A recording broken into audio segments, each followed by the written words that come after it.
Magandang araw nga pala mga ka-horror. At nandito na naman nga pala tayo sa bagong episode ng Agimat Testing.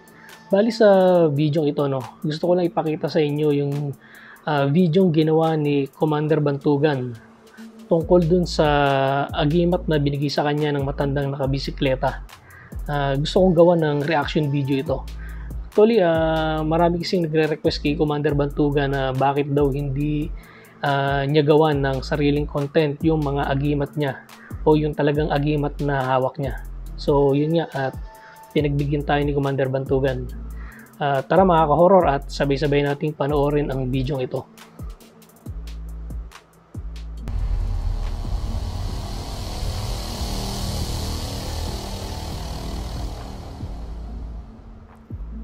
So magandang araw mga kapanalig, ano.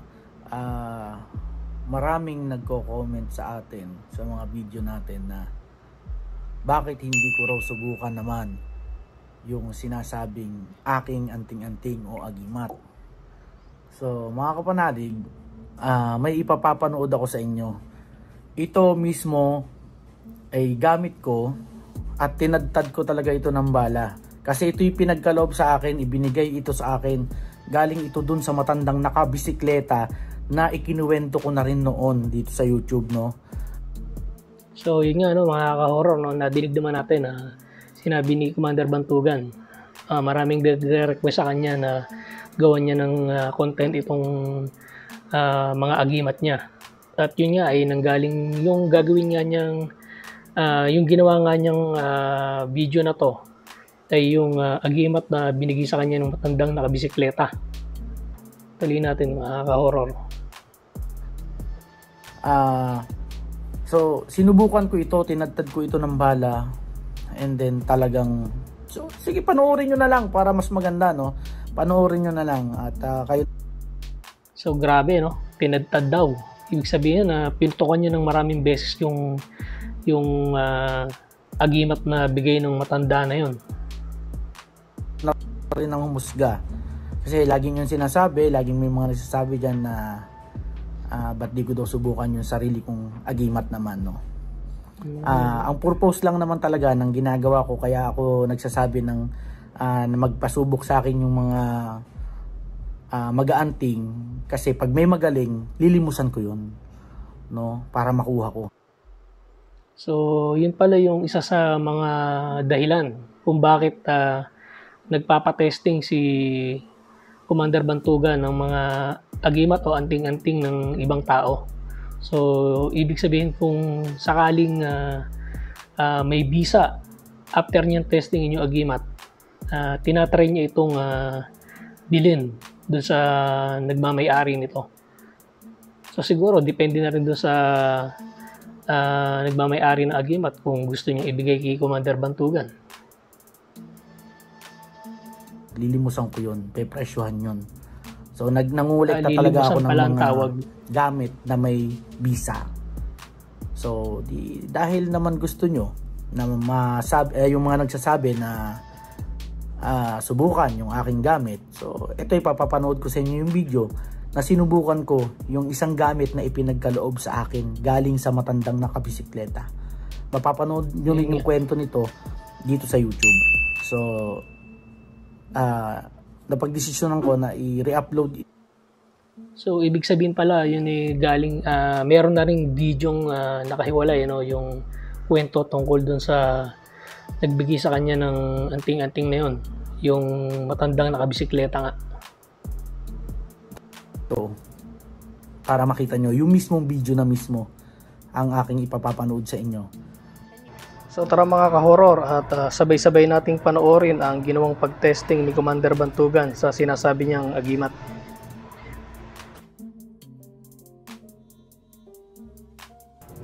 Ang isa sa talagang nakakabilib dito kay Commander Bantugan ay kung paano siya bumaril. Actually, sharpshooter tong si Commander Bantugan eh.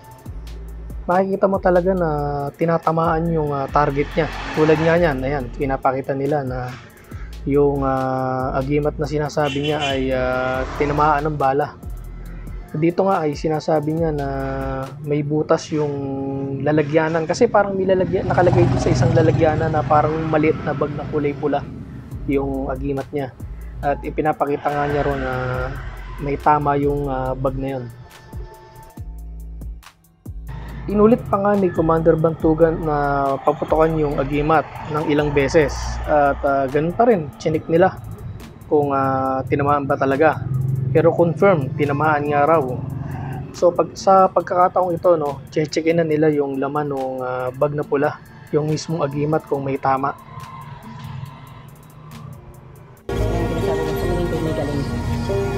Dahil hindi siya tinatablan. Na, ayun, hindi nga, tinamaan nga ng bala, oh. Tinamaan ng bala, oh, pero hindi na, ano. Ganyan.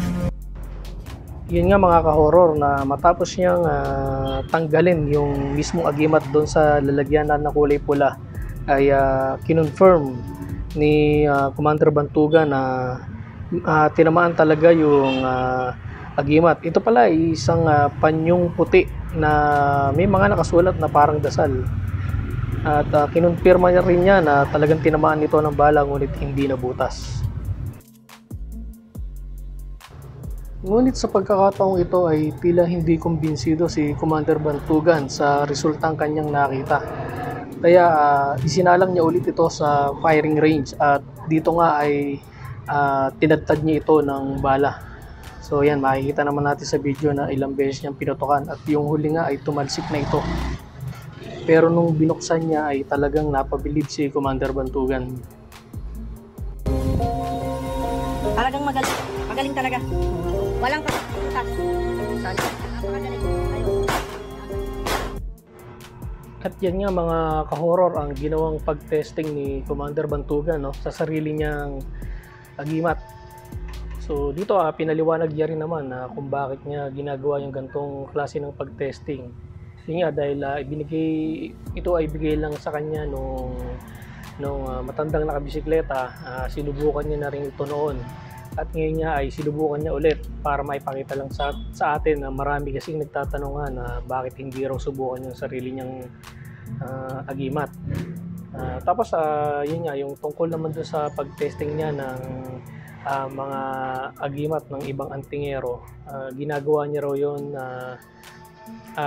pagka nakita niya na may bisa ay nililimusan niya o kumbaga binabayaran niya para mahingi niya bilang kapalit yung pera doon sa antingero. Bali yung tungkol naman doon sa ginagawa nilang pag-testing ng mga agimat tulad niya yan, yung pagbarel, yung sa bato-omaw, yung pinupukpok. Ayon sa kanila, no, ayon sa mga antingero tulad ni Commander Bantugan, naging tradisyon na rin ito ng kultura ng mga nag-aanting-anting. Kaya ginagawa nila yung ganitong klase ng pag-testing. Kasi yung iba sinasabi na hindi nga raw dapat pagmayabang ang anting-anting, lalo na kung ito ay may angking isa. Hindi naman sa pinagmamayabang nila ito, dahil nga sa tradisyon na natin nilang mga nag-aanting-anting yung pag-testing na agimat ay ginagawa nila ito lalo na kapag Biyernes Santo. So hanggang dito na lang mga ka-horror, at samahan mo akong muli sa mga susunod pa naming mga video. Maraming salamat po.